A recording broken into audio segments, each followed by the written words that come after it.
은혜 나누신 말씀은 창세기입니다. 37장 18절부터 24절까지입니다.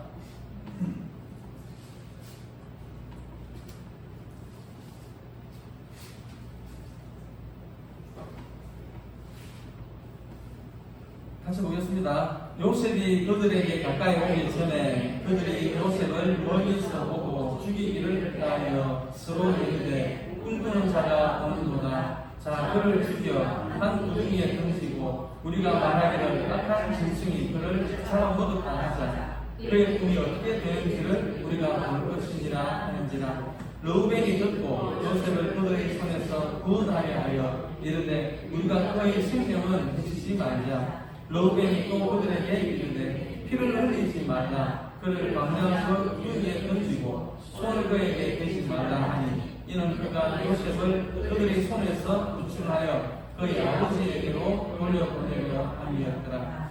요셉이 형들에게 이르매 그의 형들이 요셉의 옷 그가 입은 새색 옷을 벗기고 그를 잡아 구덩이에 던지니 그 구덩이는 빈 것이라. 그 속에 물이 없었더라. 아멘.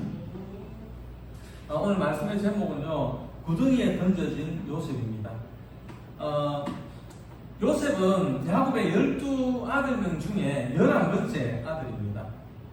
아버지 야곱도 험악한 세월을 살았다고 그랬죠. 바로 앞에 섰을 때 내가 험악한 세월을 살았습니다 라고 고백을 했는데, 요셉도 그 아버지 야곱과 만만치 않은 그런 험악한 인생을 살았습니다.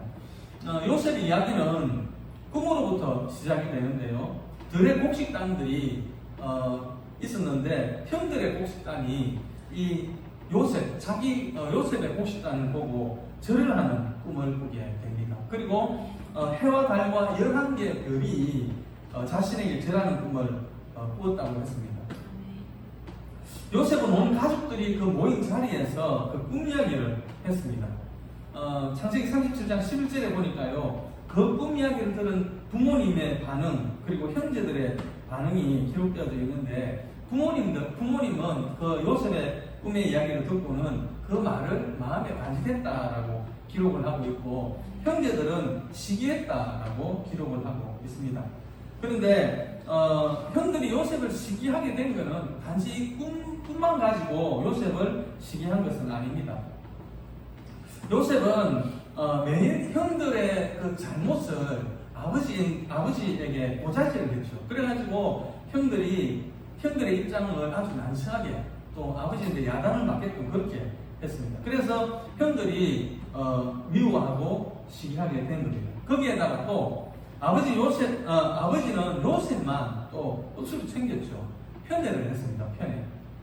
성경에 보면 아버지 야곱은 요셉에게 채색 옷을 입혔다라고 말씀을 하고 있습니다.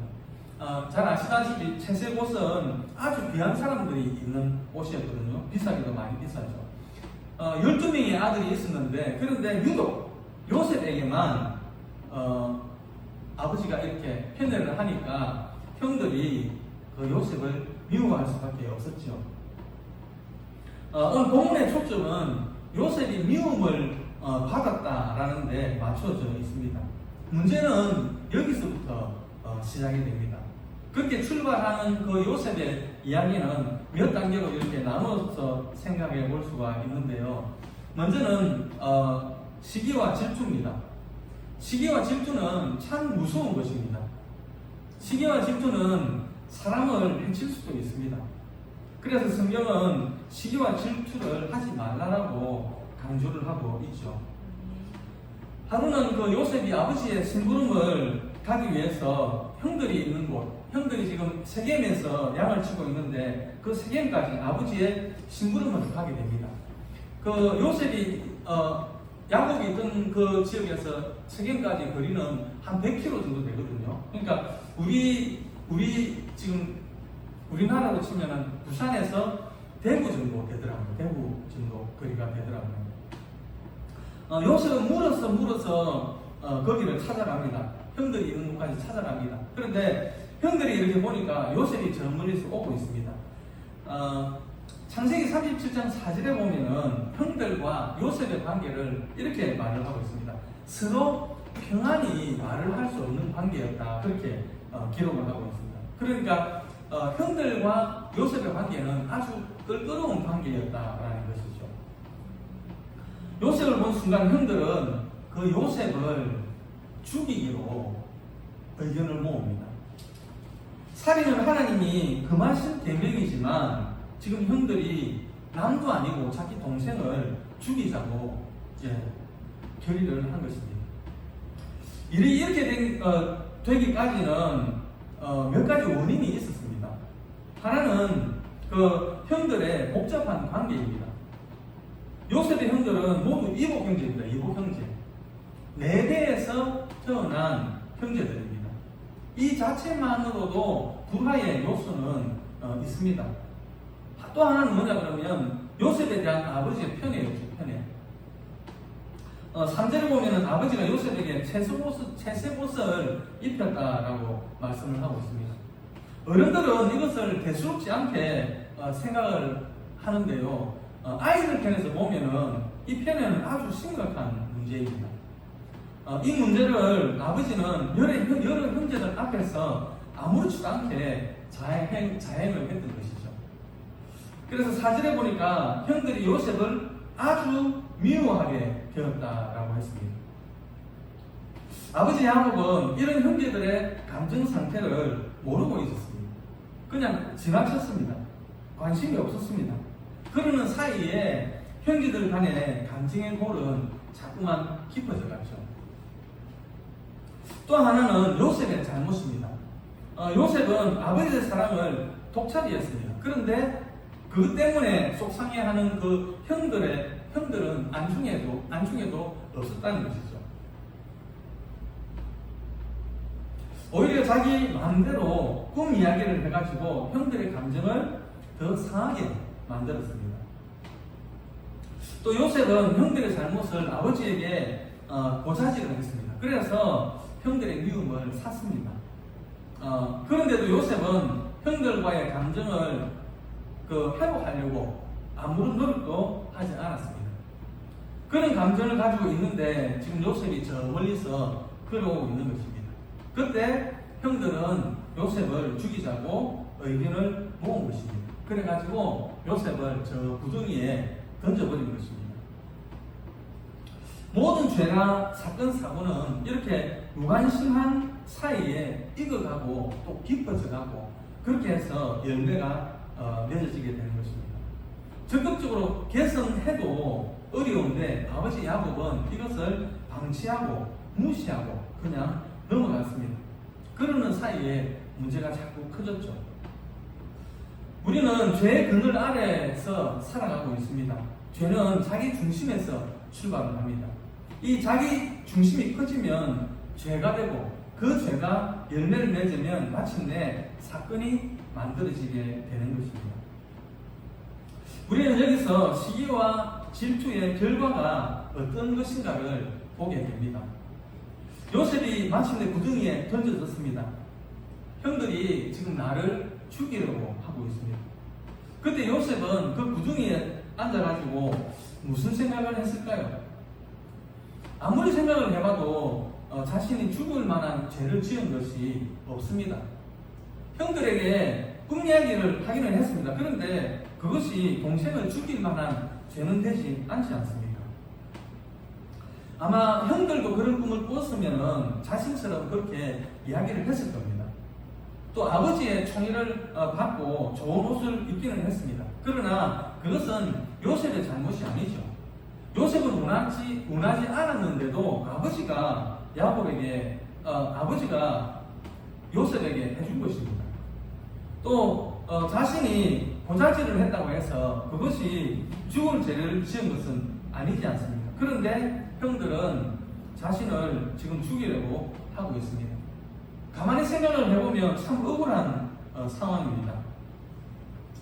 자신이 오늘 여기까지 온 것도 아버지 심부름 때문에 그 멀리서 100km나 되는 그 거리를 걸어서 그렇게 왔는데 형들은 그 정승도 몰라주고 요셉을 깊은 구덩이에 던져버린 것입니다. 남도 아닌 형제들이 말이죠. 요셉은 당황했을 것입니다. 형들이 나에게 왜 이런 일을 벌였는지 답답하고 억울했을 것입니다.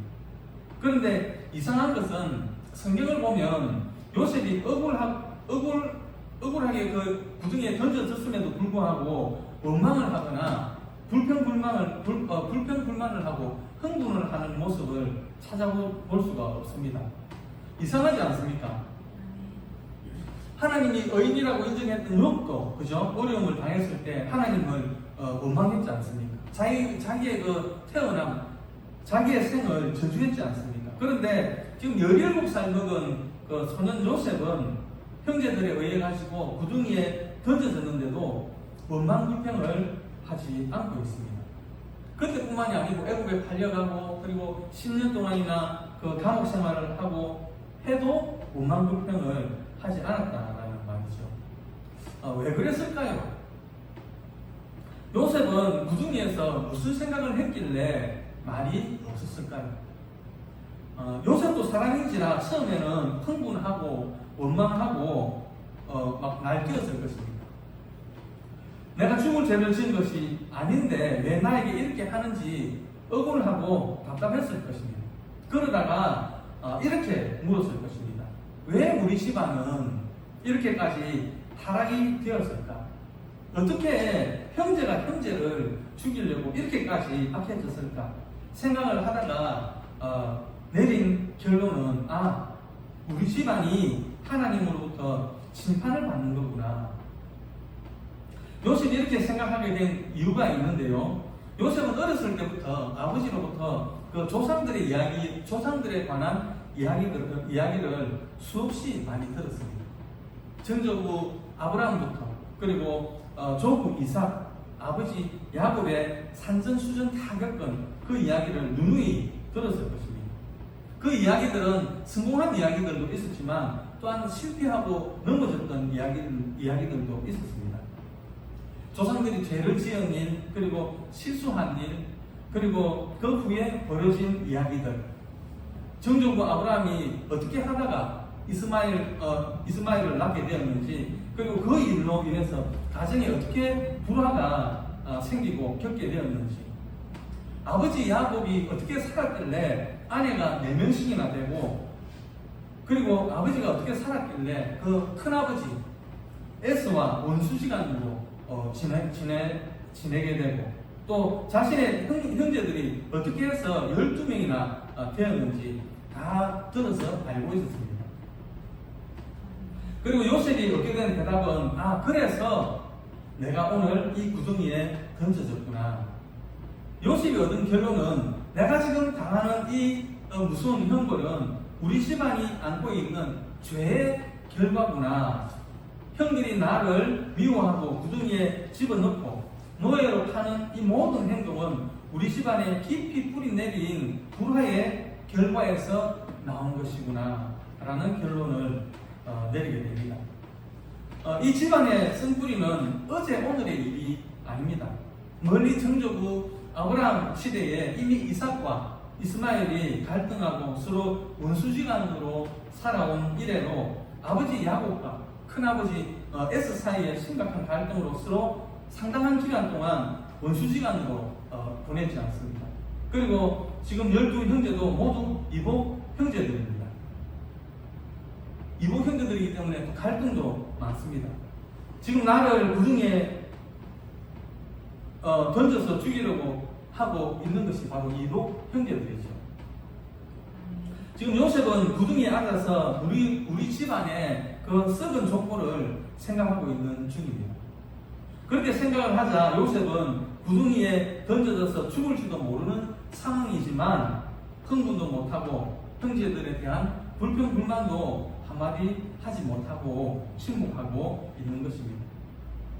그러니까 요셉은 후에 나중에 애굽의 총리가 되고 난 뒤에도 자기 앞에 나타난 그 형들에게 보복도 하지 않고 당신들은 두려워하지 말라. 나를 여기에 보낸 것은 당신들이 아니고 하나님이 나를 여기에 보냈다라고 말을 한 것입니다. 인생을 살다 보면 때로는 구덩이에 던져질 때가 있습니다. 그런데 그것이 반드시 나쁜 것만은 아닙니다. 그것으로 인해서 유익이 주어질 수도 있습니다. 요셉은 구덩이에 던져짐으로 아주 성숙한 사람이 되었습니다. 살아가면서 내 형제들이 왜 나에게 그렇게 서운하게 하는지, 왜 그렇게 나를 미워하는지 의문을 가질 때가 있습니다. 내가 잘못한 것도 없는데 나에게 서운해한다면 그 원인이 나에게 있을 수도 있습니다. 내가 언젠가 툭 던진 말 한마디가 상대방의 감정을 아프게 하고 또 상하게 했을 수도 있습니다. 내가 무심코 바라본 눈길 한 번이 상대방의 감정을 상하게 했을 수도 있고, 내가 무심코 한 행동 하나가 상대방에게 깊고 뼈아픈 상처가 되었을 수도 있습니다. 그런데 우리는 그것을 모르고 살아갑니다. 그러면 우리가 언제 그런 점을 뒤돌아보고 발견을 할 수 있는가 하면 우리가 구덩이에 던져졌을 때입니다. 깊은 구덩이 속에 들어가 있을 때 그것을 생각하고 느끼고 발견할 수 있는 것입니다. 요셉도 구덩이에 던져져서 그 속에서 깊이 생각을 했습니다. 그렇기 때문에 성숙해져서 그런 생각을 하게 된 것입니다. 사람이 살아가다 보면 억울한 일을 당할 때가 있습니다. 그때 반응은 대체적으로 두 가지로 나타나죠. 하나는 길길이 날뛰는 모습입니다. 그런가 하면 침묵하는 모습도 있습니다. 둘 중에 어떤 태도가 좋은 태도일까요? 쉽기는 화를 내는 것이 쉬울 것입니다. 억울한 일을 들었을 때 오히려 가만히 있는 것이 더 힘이 들죠. 그냥 길길이 날뛰면서 쫓아가서 따지고 변명하고 고소하고 그러는 것이 더 편합니다. 그런데 그런다고 해서 크게 달라지는 건 없습니다. 몇 년 전에 제가 그 박보영 목사님의 감정을 들은 적이 있었거든요. 근데 이분이 처음에 안산에서 교회를 개척을 했었는데요. 어느 가정에 그 아버지가 딸을 그렇게 심하게 때리더라고요. 한두 번이 아니고 여러 번 보았대요. 그래서 그게 너무 불쌍해가지고 그 애를 교회로 데려와가지고 거의 뭐 교회에서 키우다시피 그렇게 했다는 것입니다. 그래가지고 이 아이가 이제 고등학생이 되었어요. 고등학생이 되었는데 갑자기 뭐 한 몇 주 이렇게 교회 코빼기도 안 보이더라는 거죠. 그런 중에 왜 뭐 무슨 일이 있나 그러는 중에 학교에서 연락이 왔는데 그 학교에 좀 왔다 가라 그렇게 연락이 와가지고 학교에 갔는데요. 아이가 임신을 했다는 거예요. 예, 학교 선생님이 막 다그쳐 물으니까 이 아이가 겁이 나가지고 누구 아이냐 이렇게 물으니까 목사님 아이가 이렇게 이야기를 한 거예요. 그래가지고 이 목사님 처음에 교무실에 들어갈 때부터 완전히 자기를 쳐다보는 그 선생님들이나 교직원들이 쳐다보는 그 눈빛이 완전 짐승을 쳐다보는 그런 눈빛이었다 하더라고요. 이게 처음에는 몰랐는데 들어가서 들어보니까 이제 그렇게 아이가 이야기를 했다는 것이죠. 교장 선생님이 아이가 임신을 했는데 어떻게 할 거냐 그러면서 목사가 그럴 수 있느냐라고 정말 그 험한 말들을 많이 들었다고 합니다. 그런데 이 목사님은 한마디도 안 하고 그 아이를 그냥 데리고 나왔다고 합니다. 데리고 나와가지고 교회에 와서 차근차근 물어보니까 너무 놀라고 또 선생님이 너무 무섭게 다그쳐서 그렇게 이야기를 했다. 그렇게 그래서 이제 우선에 그 수술을 시키고 이게 이제 그 원인이 그 아이 아버지는 누구냐 그러면 그 아는 오빠래요. 아는 오빠인데 우연히 길을 가다가 만났는데 그 오빠가 이제 군에 갔다가 휴가를 나왔던가 봐요. 그래 만나가지고 사고를 쳤는데 이제 그렇게 해가지고 겁이 나니까 목사님이 그랬다. 그래가지고 나중에 이제 어떤 계기가 있어가지고 이게 알려졌대요. 그래가지고 학교 선생님들하고 또 교장 선생님하고 와가지고 사과하고 그랬다 하더라고요. 그리고 그 일 때문에 그 안산 지역에서 이 목사님하고 교회 편판이 완전히 많이 달라졌다. 그렇게 말씀을 하시더라고요. 우리가 이런 일을 당하면 참지 못할 겁니다. 요셉은 구덩이 속에 놓였을 때 누구보다도 억울하고 답답했을 것입니다. 그렇다면 그도 길길이 날뛰고 흥분했어야 맞습니다.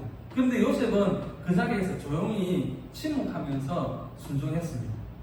그리고 그 후에도 여전히 침묵하면서 조용히 지냈습니다. 요셉은 누구보다 할 말이 많았음에도 침묵으로 일관을 했습니다. 거기에는 세 가지 이유가 있는데요. 하나는 우리 집안이 가지고 있는 악의 뿌리 때문이라는 것을 알게 되었다는 것이죠. 우리 집안이 가지고 있는 악의 뿌리 때문이다라는 것을 알게 되었기 때문에 말을 하지 않았다. 그리고 또 하나는 이 재앙은 아무리 생각을 해봐도 쉽게 오늘 내일 해가 끝날 일이 아니라는 것을 알았기 때문입니다. 급하게 서두른다고 해서 해결될 일이 아니다라는 것이죠. 그래서 침묵하고 있었다라는 것이죠. 세 번째는 이 문제는 나만 아는 문제가 아니고 이 문제는 하나님도 알고 계신다라고 믿었기 때문입니다. 그 믿음이 있으니까 하나님이 어떻게 하실는지 기다려보기로 한 것입니다. 그래서 요셉이 침묵을 한 것입니다. 요셉의 판단은 옳았습니다. 지금 요셉이 취한 이 인생의 역전은 날뛰고 흥분해서 해결될 일이 아닙니다. 조용히 하나님의 뜻을 기다려야 될 일이었습니다. 때로 하나님은 우리에게 뜨거운 고백을 원하실 때가 있습니다. 열정적인 신앙을 원하실 때가 있습니다. 그때는 내 뜻과 정성을 다해서 하나님을 섬겨야 되죠. 그런데 또 때로는 우리에게 침묵을 원하실 때도 있습니다. 그때는 잠시 멈추어야 해요. 요셉은 지금 그때인 것을 알았습니다. 그래서 침묵했습니다. 요셉이 그렇게 침묵하고 기다리고 있는 동안 하나님은 부지런히 움직이시면서 요셉의 인생과 그 앞날을 디자인하고 계셨습니다. 우리의 인생도 열심히 하다가 무엇인가 힘이 드는 일이 있고 잘 풀리지 않고 길이 막히면 침묵하는 기간이 필요합니다. 내가 침묵한다고 해서 남들에게 뒤처지는 것이 아니라 그 기간 동안 하나님이 우리의 인생을 디자인하는 것입니다. 그때 가서 우리 모두가 힘있게 살아계신 하나님을 찬양하고 아멘할 수 있기를 주님의 이름으로 축원드립니다. 아멘. 잠시 기도하겠습니다.